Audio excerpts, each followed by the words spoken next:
Hello everyone, मैं रजनी अग्रवाल। मैं अपने चैनल सरल हिंदी पाठशाला में आपका स्वागत करती हूँ और आज की मेरी प्रस्तुति है ऋतु राज द्वारा रचित कविता कन्यादान। कन्यादान जैसे कि नाम से ही उदित है, विवाह की रस्म। एक माँ अपनी बेटी को जब वो विवाह करके दूसरे घर में जाने लगती है, क्या सीख देती है, उसके बारे में है ये कविता कन्यादान। कितना प्रामाणिक था उसका दुख लड़की को दान में देते वक्त, जैसे वही उसकी अंतिम पूंजी हो।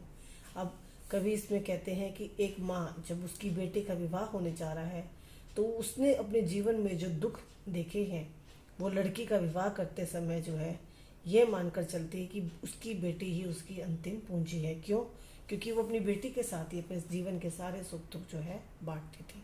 तो वो उस विदाई से पहले उसको जो है जीवन के कुछ पाठ जो है पढ़ाना चाहती है। लड़की अभी सयानी नहीं थी, अभी इतनी भोली सरल थी कि उसे सुख का आभास तो होता था लेकिन दुख बाँचना नहीं आता था। पाठिका थी वह धुंधले प्रकाश की, कुछ तुकों और कुछ लहबत पंक्तियों की। वो कहते हैं कि अभी उसकी बेटी सयानी नहीं हुई है, वो इतनी भोली और सरल है कि उसे सुखों का तो पता है परंतु अभी उसे दुख जो है वो पढ़ने नहीं आते। बाँचना का मतलब होता है पढ़ने, मतलब उसके ऊपर क्या क्या कष्ट, क्या क्या विपत्तियां आ सकती हैं उसका वो आभास नहीं कर पाती थी।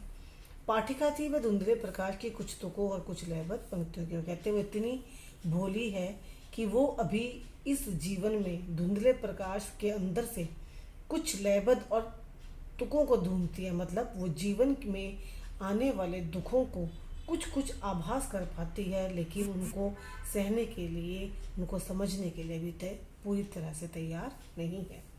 माँ ने कहा पानी में झांक कर अपने चेहरे पर मत रीझना, आग रोटियां सेकने के लिए है, जलने के लिए नहीं। वस्त्र और आभूषण शाब्दिक भ्रमों की तरह बंधन है इसलिए जीवन के। माँ ने कहा लड़की होना पर लड़की जैसा दिखाई मत देना। अब माँ जो है अपनी बेटी को शिक्षा देते हुए कहती है कि तू पानी में झांक कर अपने आप के ऊपर रिझेगी क्यों। उसकी बेटी बहुत सुंदर है और उसे ये लगता है कि जब वो पानी में अपना चेहरा देखेगी तो वो देखेगी कि मैं कितनी सुंदर हूँ। कहते तूने पर अपने चेहरे पर रीझना नहीं है, क्योंकि पानी जो है चेहरा दिखाने के साथ साथ डुबोने का भी काम करता है, कहीं तू इसमें जो है डूब कर कहीं मर ना जाए। और उसी प्रकार आग रोटियां सेकने के लिए, जलने के लिए नहीं। और कहते हैं आग का क्या काम है, हम रोटियां तवे पे उस पर आग के आँच से ही रोटियों को बनाते हैं, परंतु कुछ लोग उसका दुरुपयोग करते हैं और स्त्रियों को या बहुओं को जला भी देते हैं। तो कहते तूने उसमें जलना नहीं है, सिर्फ उस आग का प्रयोग किस लिए करना है, रोटियां सेकने के लिए। वस्त्र और आभूषण शाब्दिक भ्रमों की तरह बंधन है स्त्री जीवन के। कहते हैं तू वस्त्र पहनेगी नए नए क्योंकि तेरा विवाह होगा, और आभूषण पहनेगी, सब क्या है, कहते भ्रम है, कुछ देर मात्र के। जब तक तू इन्हें पहनेगी तुझे लगेगा तू सुंदर लग रही है, ये बंधन है। तूने इसके बंधन में जो है नहीं बंधना और तूने सिर्फ ये सोचना है कि ये मात्र जो है एक सज्जा का ही उपकरण है।